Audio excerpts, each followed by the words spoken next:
Bueno, vamos a comenzar con el libro de los jueces, el capítulo 13, la historia. Comenzamos con la historia de Sansón. Una historia muy particular, muy linda, que aquellos que somos del Señor la conocemos de punta a punta, ¿no? Pero siempre deja algo a nuestros corazones. Y vamos a leer el capítulo 13. Capítulo 13,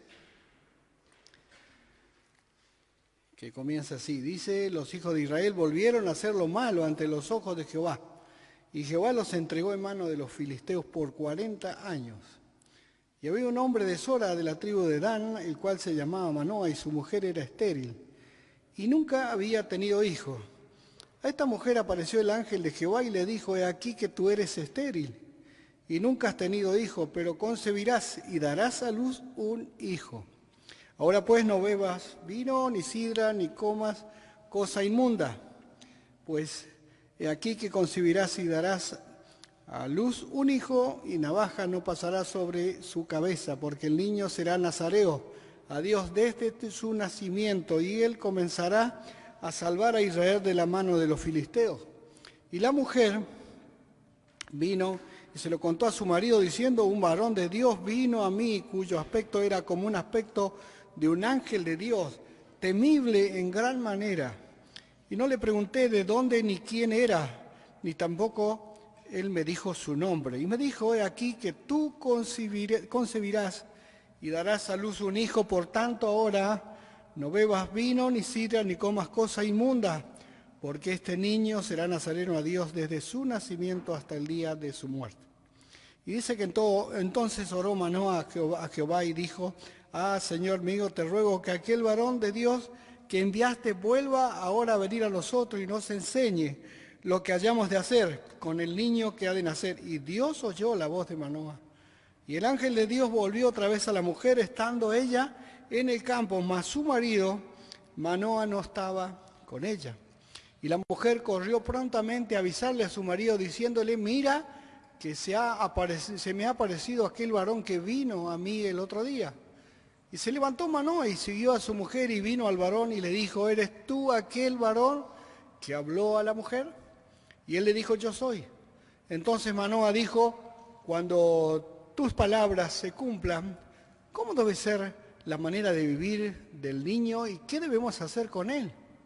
Y el ángel de Jehová respondió a Manoa: la mujer se guardará de todas las cosas que yo le dije, no tomará nada que proceda de la vid, ni beberá ni vino ni sidra, y no comerá cosa inmunda, guardará todo lo que le mandé.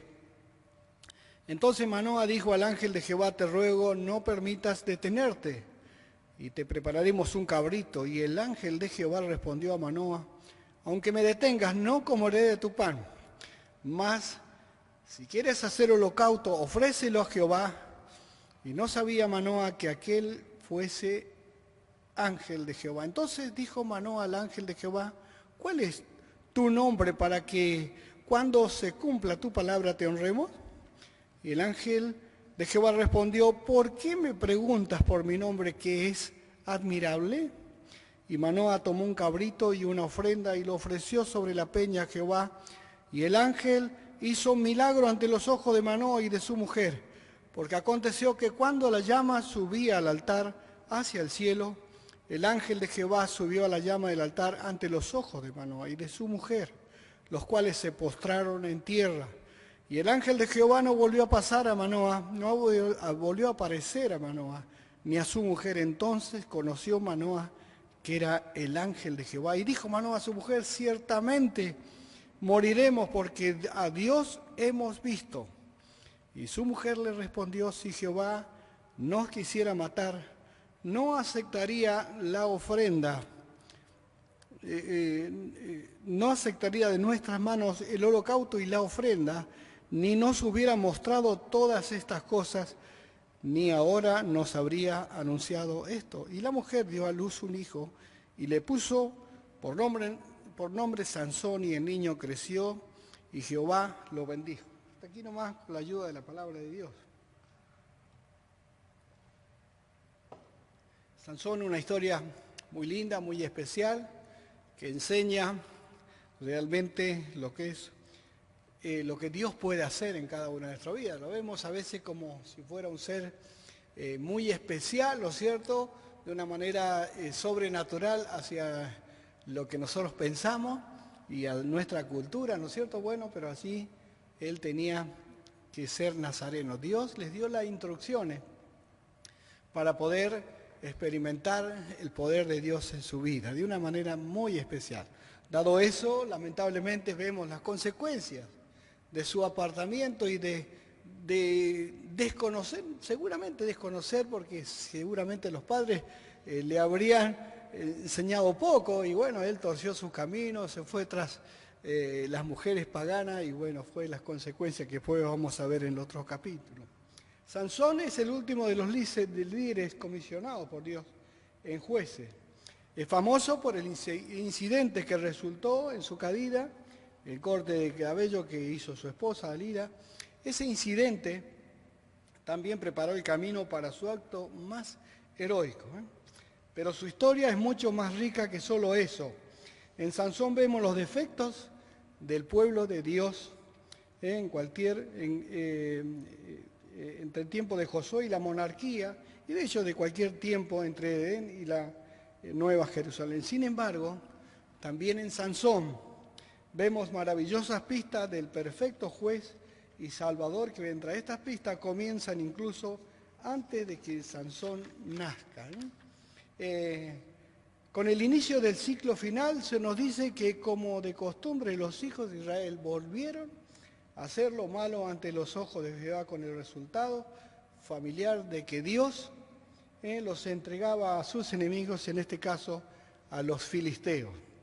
La frase "hacer lo malo ante los ojos de Jehová" han sido un estribillo de este libro de los jueces, ¿no?, que aparece, esta es la última vez que aparece, aunque de hecho hay una frase que aparece 2 veces en la doble conclusión del libro que expresa lo mismo de una manera diferente, que dice: cada uno hacía lo que bien le parecía. Y así estaba el pueblo de Israel por las consecuencias de su alejamiento de parte de Dios. El escritor está planteando que muchas de las cosas de los israelitas hicieron no eran malas a sus ojos, y es por eso que ellos se manejaban así, se apartaban tanto de los parámetros y de las directivas de Dios, de la ley, de todo lo que ellos conocían, que hacer lo malo era el común corriente de ellos. En otras palabras, de su percepción, todo casi, su comportamiento era perfectamente aceptable, no andaban pensando mucho. Yo sé que esto es malo, pero de cualquier forma lo voy a hacer, ese era su pensamiento. Yo sé que esto es malo. Sin embargo, ante los ojos de Dios, el comportamiento era totalmente malvado. Esto nos enseña 2 verdades acerca del pecado. La primera definición del pecado, a los ojos del término, los ojos del Señor, en contraste con a sus ojos, nos enseña que el pecado no consiste, al fin de cuentas, en violar nuestra conciencia, ni nuestros estandartes personales, ni los estandartes de la comunidad, sino en violar la voluntad de Dios para nosotros. Por supuesto, esto va en contra del pensamiento moderno continuamente, que se afirma en innumerables foros y lugares de reunión, que solo tú puedes definir lo que está bien y lo que está mal para ti. Así vemos el mundo cómo se maneja. Lo que piensa el mundo, bueno, todo lo acepta. Es por eso que vemos tanta locura en el mundo, especialmente de las personas más importantes que vemos, que se convierten en ídolos y van todo el mundo haciendo lo que ese ídolo hace. Bueno, así se manejaba el pueblo de Israel en aquel entonces. Por supuesto, dice, va en contra del pensamiento de Dios. El sentido común contradice esto. Incluso si no tuviéramos la Biblia, si el mal solo determina nuestros propios ojos, ¿cómo le podríamos, dice aquel escritor, decir a los nazis que está mal exterminar a los judíos? O decir, ¿no es cierto?, que está bien el aborto, como hay muchas personas que lo aceptan, un aborto, ¿no es cierto? Todo pensamiento lleva a lo que el sistema de la sociedad vivimos. Si uno dice que está bien el aborto, bueno, va a haber muchos que van a decir que sí, está bien el aborto. Es por eso que estaban suministrando justicia para los imaginarios males pasados. Pero una vez que admitimos que nuestros propios ojos no son suficientes para definir el pecado, entonces los ojos ¿de quién lo son? ¿Define el mal por lo que es a los ojos de los expertos o a los ojos de la mayoría? Estos criterios eluden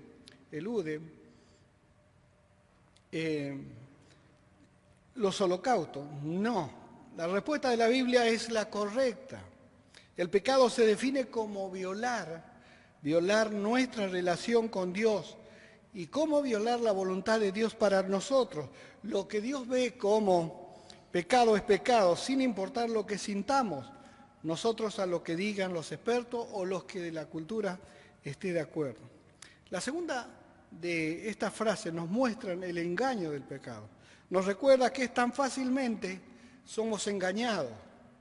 Los israelitas tenían racionalizaciones y respaldos psicológicos y culturas para su pecado, por lo que estaban viviendo negando la realidad en grupo a sus propios ojos y percepción.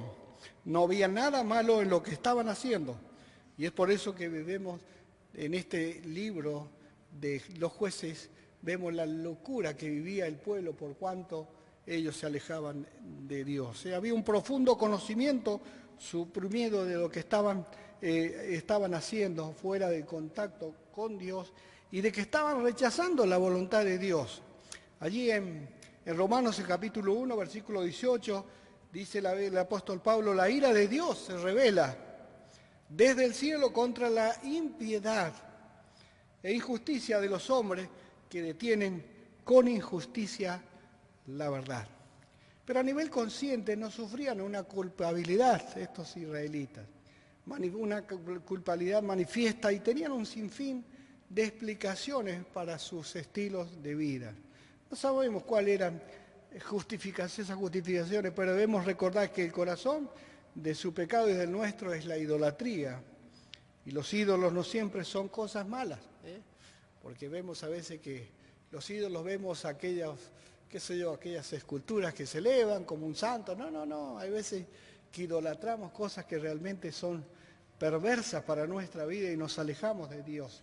No son sino cosas buenas, transformadas en máximas esperanzas y metas, por lo que la línea entre el trabajo duro y hacer un ídolo del trabajo o amar a tu familia y hacer un ídolo de ella es muy fina. Un ídolo es por naturaleza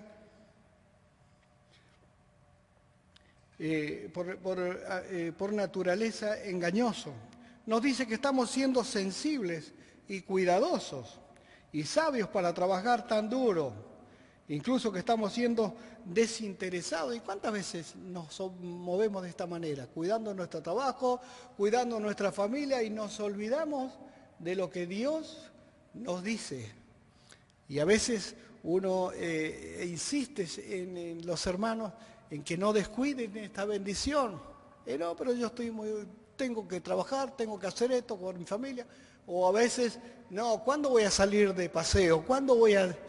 Hermanos, tenemos que ver lo que Dios quiere para con nosotros, para nuestra vida espiritual. Nos dice que estamos siendo sensibles y cuidadosos y sabios por trabajar tan duro, incluso que estamos siendo desinteresados, cuando de hecho de nuestros corazones lo hemos puesto en el lugar de Dios y por consiguiente estamos haciendo el mal ante los únicos ojos en el universo que realmente cuenta. Esto nos debe llevar, Dios hermano, a ser constantemente cuidadosos para evaluarnos por medio de la meditación de la Biblia y de la responsabilidad personal hacia los demás. Debemos amar la comunión. Debemos amar a la comunión. ¿Por qué? Porque el Señor allí envía bendición, dice la palabra de Dios. ¿Y cómo queremos crecer?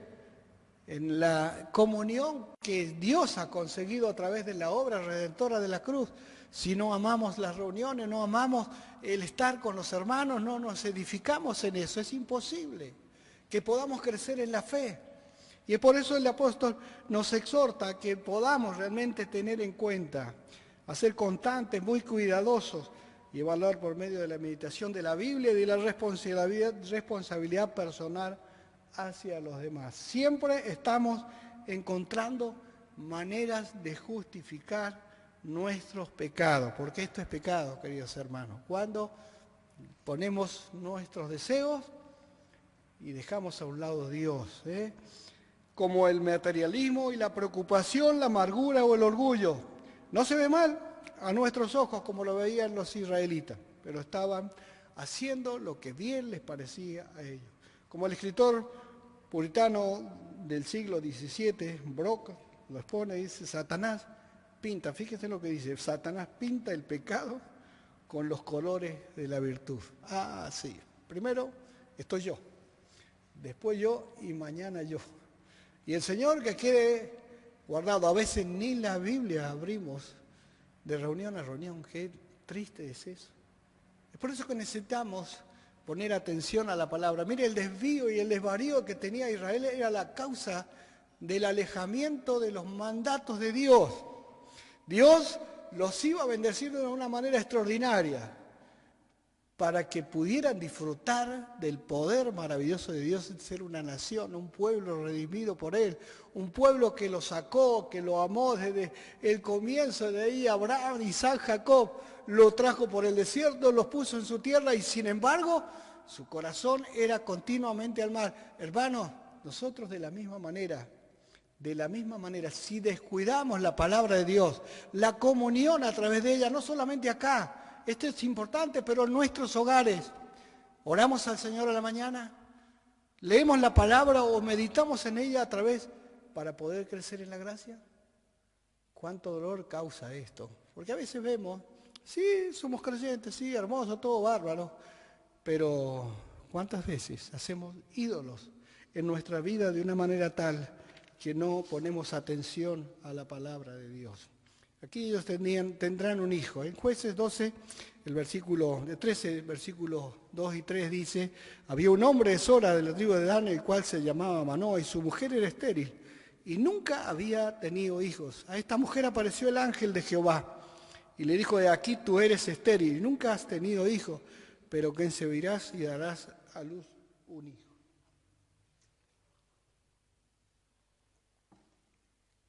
En Jueces se nos presenta a Manoa de la tribu de Dan y a su esposa.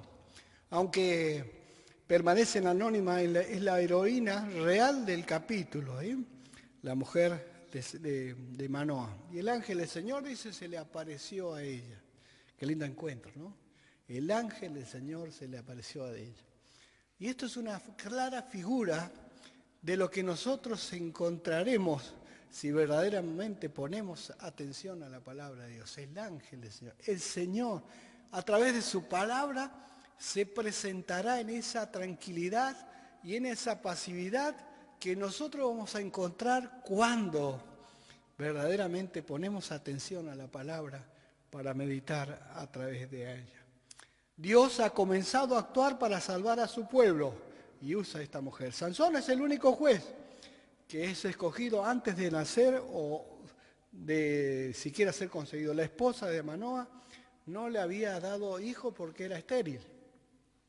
Pero dice el ángel del Señor, va a concebir y tendrás un hijo. Ella no debe beber alcohol ni comer nada impuro.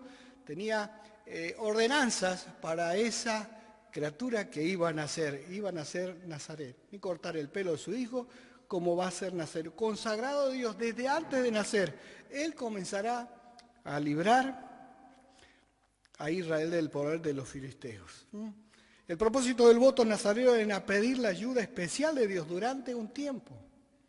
De gran importancia, era una señal que estaba buscando a Dios con gran vehemencia y concentración. Mantener el pelo sin cortar y abstenerse del fruto de la vida eran la forma de mostrar que estaban en entrenamiento hacia una meta. Y cuán difícil a veces vivir la vida cristiana, ¿no? Dios nos ha llamado con un propósito de servirle a través de nuestra vida. Y a veces pensamos que nuestra vida es la vida que nosotros podemos manejar y no es la vida nuestra. Dios nos ha dado la vida eterna y este es un regalo inmerecido de parte de Dios. Y es por eso que necesitamos poner atención a su palabra para las directivas que necesitamos para nuestra vida particular en cada uno. ¿Qué es lo que primero pide Él? Que lo obedezcamos. Y obedezcamos su palabra de una manera tal que podamos ser de bendición en el lugar donde nos encontremos, en el trabajo, en el estudio, en nuestro hogar, que verdaderamente la luz del Señor que irradia desde lo alto a través de su palabra a nuestro espíritu pueda reflejar a aquellos que nos rodean. Y tenemos estas rigurosas cosas que le dijo el ángel de Jehová a Manoah, a la mujer de Manoah, y tenía que cumplir, y vemos como un espejo aquella historia de Daniel. ¿Recuerdan de Daniel? Daniel fue llevado cautivo, ¿y qué dice? Y Daniel propuso en su corazón no contaminarse con la comida del rey. Y más allí en el versículo 9 dice, y puso Dios a Daniel en gracia y en buena voluntad con el jefe de los eunucos. Qué hermoso es poder realmente proponernos en nuestro corazón de servir al Señor y honrarle a través de nuestras vidas. Manoah, acá su mujer, aceptó las directivas del ángel allí que le daba, que eran las directivas, y ustedes van a ver después si lo quieren leer, las directivas están allí en Números, capítulo 6, del 1 al 21, ustedes van a ver las directivas que tenía para este mandato.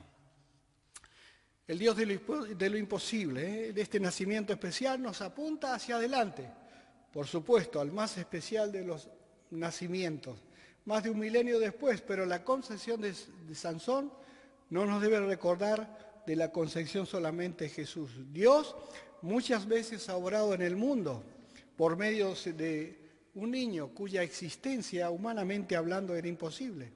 Lo tenemos Isaac, el hijo de Dios que le había prometido a Abraham, y por medio del cual vendría la bendición al mundo. Samuel, a quien Dios usaría para ungir los 2 primeros reyes escogidos para su pueblo.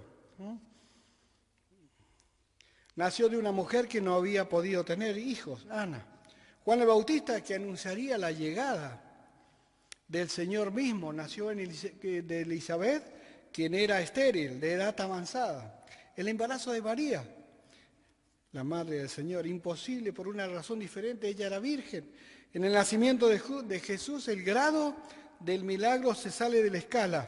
Para todos los demás bebés, el poder de Dios abrió la matriz de las mujeres para que pudieran concebir naturalmente. Pero con María, Dios le permitió concebir sin un padre humano. Y con la excepción de Ana, Dios usó un ángel para prometer el embarazo. Cada nacimiento fue algo que la madre era humanamente incapaz de hacer.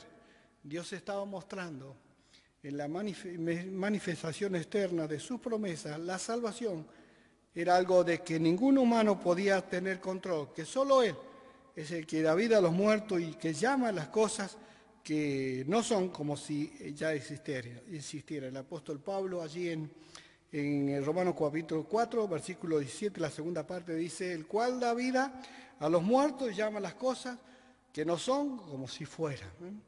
Hay 2 formas importantes en las que el nacimiento de Sansón y los de Isaac y Samuel, Juan, son diferentes a las de Jesús. Primero, cada uno de los otros nacimientos sucedieron a la sombra de la desgracia en los tiempos antiguos. Y la fertilidad de una mujer era una parte importante de su honor y dignidad. Y las mujeres israelitas, recordando la promesa que Dios le había dado a Eva, de que nacería un Salvador que derrotaría al diablo y sería los efectos del pecado, hubieran añorado participar potencialmente en el cumplimiento de las promesas. Segundo, la salvación de Sansón sería incompleta. Él por sí solo comenzaría a librar al pueblo de Israel de los filisteos. Sansón es el último juez que apunta más allá de sí mismo, más allá del libro de los jueces, aquel que completaría la victoria sobre los filisteos, el rey David, el rey de Dios, que Dios ungió por Samuel. La salvación de David fue incompleta porque él proporcionó descanso de los enemigos, pero no pudo traer victoria sobre el pecado de su propio corazón, mucho menos la de su pueblo. Solo la salvación de Jesús es una salvación completa en el sentido. Solo Él terminó el trabajo como el ángel dijo al prometido de María José. Él salvará a su pueblo de sus pecados. Sansón nos apunta a David, más allá de él, al mayor David, Jesús. Qué bueno es poder realmente encontrar en esta historia tan preciosa que tenemos a uno más grande que todos los grandes. El Señor Jesús. Y vemos aquí la fe obediente. Cuando Sara escuchó que quedaría embarazada a pesar de su esterilidad, se rió con incredulidad. Allí en Génesis 18, 9 al 15 lo tenemos. Cuando el ángel le dijo al padre de Juan el Bautista que tendría un hijo, no pudo creerlo. Pero la madre de Sansón mostró una completa fe en la habilidad del Señor para hacer lo imposible. La mujer fue a donde estaba su esposo y le dijo, un hombre de Dios vino a donde yo estaba por su aspecto imponente, parecía un ángel de Dios. Pero me dijo, concebirás y darás a luz un hijo. Y ahí tenemos el versículo 6 y 7. Ella creyó la palabra de Dios entregada por medio de su mensajero, como otra mujer 1200 años después, que Él haga conmigo como se ha dicho allí en Lucas 1:38. Entonces María dijo, he aquí la sierva del Señor, hágase conforme a tu voluntad. Además, la madre de Sansón obedeció la palabra de Dios, aceptó la necesidad de que ella misma tenía que aplicar el código de necesidad de comportamiento de los nazareos, con el fin de tener un hijo, que comportamiento de los nazarenos.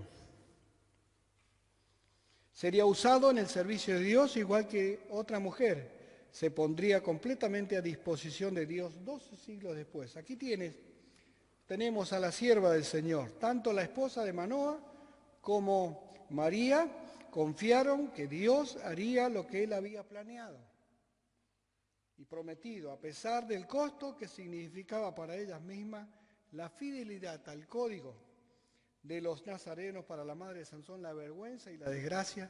Para la madre de Jesús, obedecen este plan. Esto es fe. Y tenemos algo mejor que las reglas. El padre de Sansón también muestra fe. Él le pide a Dios que le conceda una nueva visita de este hombre que nos enviaste. ¿Para qué? Para enseñarles cómo criar al niño que van a nacer, el versículo 8, para enseñarles cómo criar al niño que van a nacer. Manoah asume que la promesa se haría realidad, que un niño nacería. Su petición no es una prueba de que ellos tendrán un hijo, sino de ayuda para saber cómo criar al hijo. El Señor misericordiosamente envía otro ángel. Una vez más, Él se aparece a la esposa. Esta vez ella corre a avisarle a su esposo, en el versículo 10 y 11 lo vemos, para que él pueda pedir de nuevo información más específica sobre cómo quiere Dios que este niño será criado. Pero el ángel no les dará más detalles. Su hijo será apartado y la esposa de Manoah debe cumplir con todo lo que se ha dicho, pero no le dará más reglas. Manoah, al no darse cuenta de que este es un ángel celestial, en vez de un profeta humano, le ofrece comida. Aquí puede haber algún elemento que él traería de alguna costumbre pagana, ¿no es cierto? Esto explica realmente que ellos estaban haciendo cosas que realmente, como costumbre de hacer lo malo, una costumbre tan cotidiana de parte de toda la nación, ellos vivían en un completo alejamiento. Sin embargo, ¿por qué el ángel del Señor regresaría si no tenía ninguna nueva información para darle. Manoa oró por ayuda y aparentemente esa ayuda se le negó. Pero de hecho Manoa sí obtuvo ayuda que necesitaba, pero no en forma que estaba pidiendo. Él quería saber cómo debe ser el modo de vivir del muchacho y al cual debe ser su vocación. Para tener más normas, en cambio, Dios le da a Manoa una revelación de quién es Él. Como hemos visto, es probable que el ángel del Señor sea el Hijo de Dios. Y dice que su nombre es un misterio maravilloso, demasiado maravilloso para que un ser humano lo capte. Esto le dirige a Manoa hacia su gloria y después el Señor mismo hizo algo maravilloso. Mientras la llama subía desde el altar hacia el cielo, el ángel del Señor ascendía en la llama. Él imprime su grandeza en sus mentes de manera indeleble. Por fin Manoa se dio cuenta de que el ángel era el ángel del Señor. Estamos condenados a morir, pudo decir a su mujer. Le dijo a su esposa, hemos visto a Dios. Conoce lo suficiente de la historia de su pueblo para comprender que nadie puede ver el resto de Dios y vivir. Allí lo tenemos en Éxodo 33:20. Dijo, Dios no podrá ver mi rostro porque no me verá hombre y vivirá. Pero mientras entra en pánico, su esposa permanece tranquila. Si el Señor hubiera querido matarnos, dice, no nos habría aceptado los sacrificios, ni tampoco nos habría mostrado todas estas cosas. Allí lo tenemos en los versículos que hemos leído. Evidentemente no habían muerto. De manera interesante, esto nos recuerda que la fe no es la ausencia del pensamiento, sino que es pensar y actuar sobre la base de las promesas de Dios.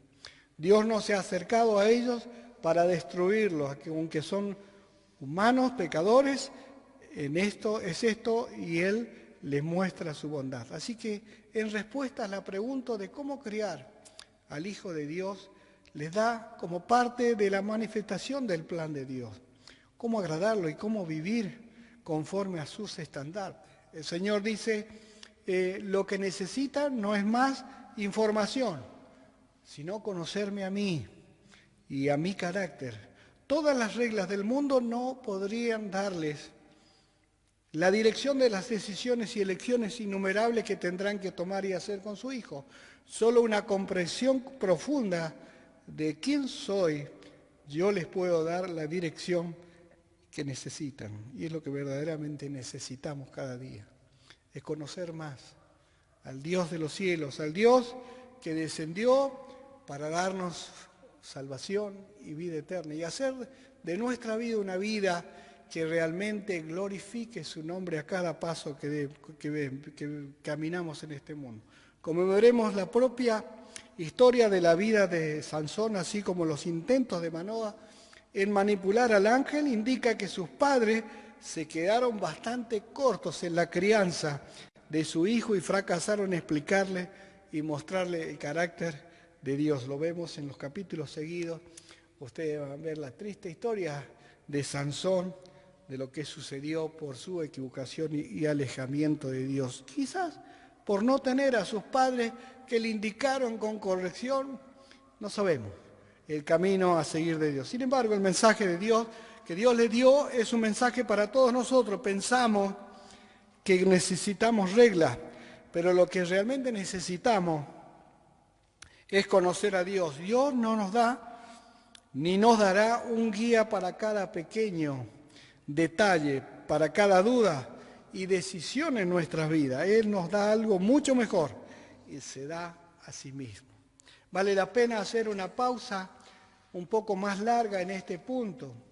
En general, un padre le da a su hijo menos detalle conforme él o ella crece. Cuando tu hijo, o nuestros hijos, es muy pequeño prácticamente, lo debemos seguir en todos lados y decirle no toques esto y no vayas ahí a cada paso en el camino. Un niño no sabe que no debe poner su dedo en el enchufe y no sabe que no debe comer tierra, tiene que conformarse a tus mandatos, a nuestros mandatos. Mientras más crece el niño, más espera que incorpore en su propio corazón los valores, pensamientos y sabiduría que como padres le hemos dado, para que no dependa de instrucciones detalladas todo el tiempo, con el fin de guiar a los hijos a la madurez. Los padres deben moverse de manera incrementada desde un montón de reglas externas hacia un enfoque en motivos externos y principios de sabiduría. De la misma manera, los cristianos en el Nuevo Testamento reciben mucho menos reglamentos y reglas que los creyentes del Antiguo Testamento. En el Antiguo Testamento muchos de lo que podían usar y comer y hacer estaban prescritos. Muchos cristianos consideramos ahora un nivel mucho más avanzado de guía de lo que tenemos hoy. Como Manoa nos gustaría tener considerablemente más normas. ¿Más normas? Yo pregunto eso, ¿cuánto tenemos en la palabra para encontrar la dirección correcta para nuestras vidas y poder realmente criar a nuestros hijos en el temor del Señor y no esquivarle a lo que Dios nos manda, que es traer a nuestros hijos a la presencia del Señor? No imponernos cosas que realmente estorben que los niños conozcan al Señor. ¿Cuántas veces producimos desafíos a lo que Dios nos manda, que es llevarlos al Señor? Hacemos con nuestros hijos lo que bien realmente nuestra mente dicta. El pueblo de Israel se movía de esta manera también. Ellos hacían lo que bien les parecía y así sufrían cada vez, en cada juez sufrían las consecuencias de su alejamiento. Muchos consideran esto un nivel mucho más avanzado, pero eso es confundir las reglas externas con una relación madura. Pablo dice que el cristiano debe conformarse, sino más bien ser transformado mediante la renovación de su mente. Conseguimos un montón de fórmulas. Lo que sí conseguimos por medio del Espíritu Santo es a Dios mismo y el deleite de conocer la mente del Señor. 1 Corintios 2:16 dice, porque ¿quién conoció la mente del Señor? ¿Quién le instruirá? Mas nosotros tenemos la mente de Cristo. Hermanos, qué bendición tenemos. El haberle conocido, ya tenemos la mente de Dios, de Cristo. Y es la que nos guiará a toda verdad. Pero ¿cómo necesitamos? ¿Cómo hacemos para que esto funcione? Si a veces no leemos la Biblia, a veces no queremos las reuniones, a veces no queremos la comunión con los hermanos, ¿cuánto nos alejamos de las bendiciones que Dios tiene cada día para nosotros?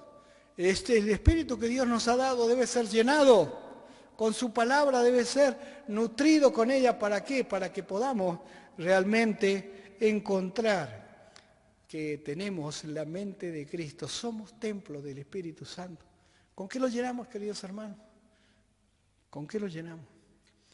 Quizás distraídos no nos damos cuenta que estamos cayendo en un enfriamiento total para nuestras vidas, porque el mundo nos lleva a eso.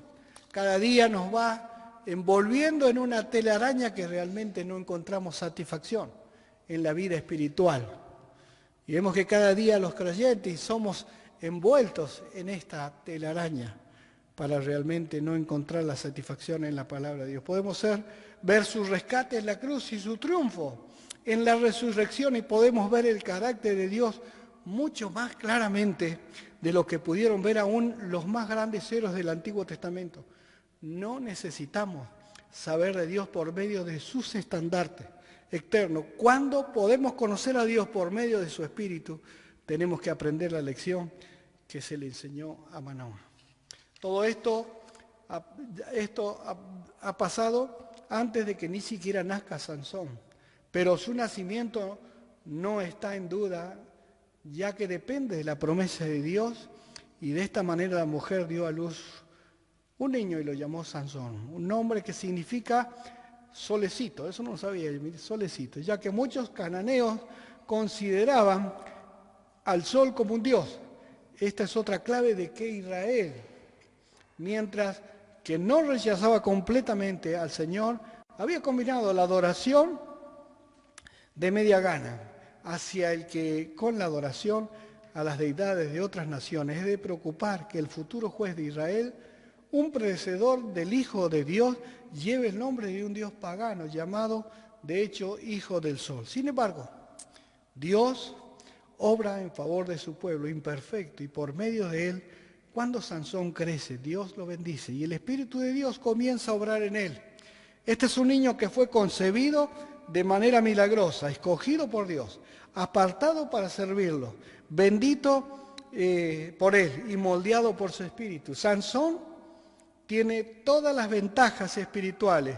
Es el último juez en este libro, la última gran esperanza para Israel. Estamos a la espera de ver cómo rescatará y gobernará el pueblo de Dios en obediencia a Dios.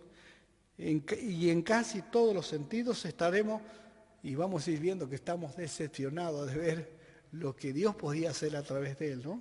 Y nos recordará los defectos de Sansón, así como su nacimiento, nos recordarán que el pueblo de Dios necesita otro libertador mayor, que es el Señor. Necesitamos este libertador para nuestras vidas, queridos hermanos. En Él encontramos todo el poder para triunfar sobre aquel enemigo de nuestras almas, que es Satanás.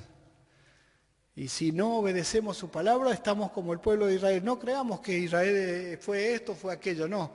Nosotros también en este tiempo. Y cada vez estamos siendo envueltos por este mundo y con todos los placeres que este mundo ofrece para desviarnos del propósito del cual Dios nos ha llamado, que es a honrar a Dios con nuestras vidas y glorificar su nombre en todo lo que depende de lo que Él ha hecho en cada uno de nosotros. No sé si tienen algo para decir.